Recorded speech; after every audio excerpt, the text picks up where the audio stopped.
જય શ્રી કૃષ્ણ. ફરીથી તમારું સ્વાગત છે મારી ચેનલમાં. તમે જો અત્યાર સુધી મારી ચેનલને સબસ્ક્રાઇબ ના કરી હોય તો તેને જરૂર સબસ્ક્રાઇબ કરજો. આજે હું બનાવવાની છું તીખો અને એકદમ ચટપટો અને એકદમ ટેસ્ટી, ઠંડીમાં ખાવાની એકદમ મજા આવી જાય તેવો તવા પુલાવ. અને હવે આપણે તેને બનાવવાનું શરૂ કરી દઈએ. પુલાવ માટે મેં અહીંયા 1.5 કપ જેટલા બાસમતી ચોખાને 2 વાર સરખી રીતે ધોઈ અને તેને ચોખ્ખા પાણીની અંદર અડધી કલાક માટે પલાળવા માટે સાઈડમાં મૂકી દીધા છે. જ્યાં સુધી ચોખા પલળે છે ત્યાં સુધી મેં એક નાની વાટકી જેટલા વટાણા, એક ગાજર અને 3 બટાકાને પ્રેશર કુકરમાં બાફી લીધા હતા.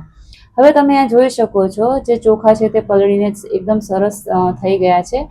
હવે ચોખાને આપણે ઓસાવવા માટે મેં અહીંયા 5 કપ જેટલું પાણી એક મોટા તપેલાની અંદર ઉકાળવા માટે મૂકી દીધું હતું. હવે આ પાણીની અંદર આપણે મીઠું ઉમેરી દઈશું. તમે મીઠું ઉમેરવાનું બિલકુલ ના ભૂલતા. અને આ ગરમ પાણીની અંદર આપણે જે ચોખા છે પલાળેલા તે એડ કરી દઈશું. અને હવે મીડિયમથી હાઈ ફ્લેમ પર 10 થી 12 મિનિટ માટે આપણે આને સરસ રીતે ચડવા દેવાના છે. ચોખા 80% જેટલા ચડી જાય ત્યારબાદ તેને આપણે એક મોટી ચાળણીની અંદર કાઢી લઈશું.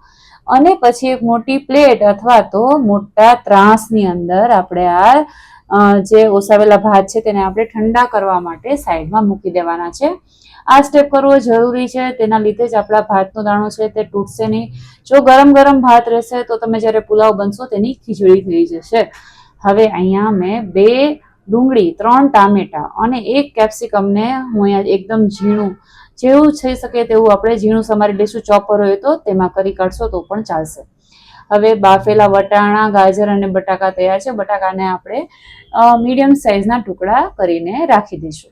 અને હવે આ જે પુલાવનો જે મેઇન ટેસ્ટ કહેવાય તેવી લસણની ચટણી બનાવવાની છે. તેના માટે 20 થી 25 જેટલી નાની લસણની કળી ને 1 મોટા ચમચા લાલ મરચું પાવડર અને થોડું મીઠું નાખીને આપણે ખાણની દસ્તામાં સરસ પેસ્ટ બનાવી લઈશું. તમે જોઈ શકો છો કે આ પેસ્ટ તૈયાર છે. આ જ આ પુલાવનો સિક્રેટ ટેસ્ટ કહી શકાય તેવું આ પેસ્ટ જ છે. હવે એક મોટી કડાઈની અંદર 2 ચમચી જેટલું બટર અને 1 મોટું ટેબલ સ્પૂન જેટલું તેલ ઉમેરી દઈશું. આ ગરમ થઈ જાય ત્યારબાદ તેની અંદર એક મોટી આપણે જે ડુંગળી સમારીને રાખી હતી તેને આપણે હાઈ ફ્લેમ પર થોડી વાર મિક્સ કરી અને ઢાંકીને 2 થી 3 મિનિટ સુધી મીડિયમ ફ્લેમ પર ચડવા દઈશું.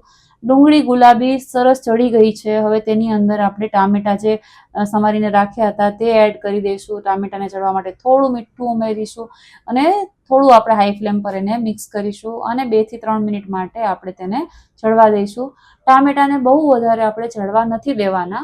અને તમે જોઈ શકો છો કે ટામેટા અહીંયા થોડા ઘણા સોફ્ટ થઈ ગયા છે. આ સ્ટેજ ઉપર જે આપણે લસણની ચટણી બનાવીને રાખી હતી તે ઉમેરી દઈશું અને તેની સાથે જે ખાણની દસ્તામાં થોડું પાણી એડ કરી દઈશું અને આપણે આ લસણની ચટણીને હાઈ ફ્લેમ પર સરસ રીતે ત્યાં સુધી આપણે સાંતળીશું જ્યાં સુધી તેમાંથી તેલ છૂટું ના પડી જાય. લસણની ચટણી સરસ સતળાઈ ગઈ છે. હવે તેની અંદર આપણે કેપ્સિકમ ઉમેરી દઈશું. એ જ પ્રમાણે હાઈ ફ્લેમ પર 1 થી 2 મિનિટ સુધી કેપ્સિકમ સાંતળી લઈશું અને હવે તેની અંદર મસાલા કરી દઈશું. મસાલામાં હળદર, ધાણા જીરું પાવડર અને ઘરે બનાવેલો મેં અહીંયા પાઉંભાજી મસાલો ઉમેર્યો છે. તમે બહારનો પણ યુઝ કરી શકો છો. મસાલાને પણ આપણે તેલ અને જે બેઝ છે એની સાથે સરસ રીતે આપણે સાંતળીશું તો જ મસાલાનો ટેસ્ટ સારો આવશે. તમે જોઈ શકો છો મસાલા એકદમ સરસ રીતે સંતળાઈ ગયા છે અને તેલ છૂટું પડી ગયું છે. આ સ્ટેજ પર આપણે બાફેલા શાકભાજી હતા તે ઉમેરી દઈશું.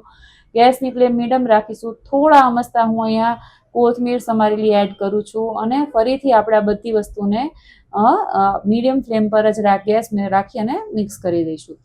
હવે શાકભાજીના ભાગનું અહીંયા આપણે મીઠું ઉમેરવાનું છે.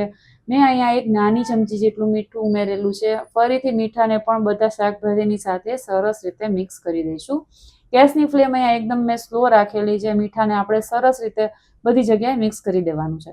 હવે આ સ્ટેજ પર આપણા જે ચોખા હતા, ભાત આપણે ઓસાવીને રાખ્યો હતો તે અહીંયા સરસ ઠંડો થઈ ગયો છે અને હવે આપણે તેને કઢાઈમાં એડ કરી દઈશું. ગેસની ફ્લેમ મીડિયમ રાખી અને આપણે જે સ્પેચ્યુલા છે તેનાથી હળવા હાથે આપણે આ ભાતને સરસ મિક્સ કરવાનો છે. બધી જગ્યાએ મસાલો ભાતમાં પહોંચવો જરૂરી છે, નહીંતર અમુક જગ્યાએ ભાત એકદમ ફીકો લાગશે. અને મેં ધીરે ધીરે કરીને 2 થી 2.5 મિનિટ સુધી સરસ મિક્સ કર્યું હતું. હવે આપણે ઢાંકી અને ગેસને હાઈ કરી અને સ્ટીમ થવા દઈશું આ આખા પુલાવને. પુલાવ સ્ટીમ થઈને 2 જ મિનિટમાં તૈયાર છે. ટોટલ આ પુલાવને બનતા 10 થી 12 મિનિટ 12 થી 15 મિનિટ જેટલો જ સમય લાગે છે. હવે છેલ્લે આપણે થોડા ધાણા એડ કરી દઈશું અને ફરીથી બધું સરસ મિક્સ કરી દઈશું. જો તમને મારો આ વિડીયો ગમ્યો હોય અને જો તમે આ પુલાવ બનાવો તો મને કમેન્ટમાં જરૂર કહેજો કે આ પુલાવ કેવો બન્યો, અને આ વિડીયોને લાઈક કરજો અને આ વિડીયોને શેર કરવાનું પણ ના ભૂલતા. Thank you for watching. Bye bye.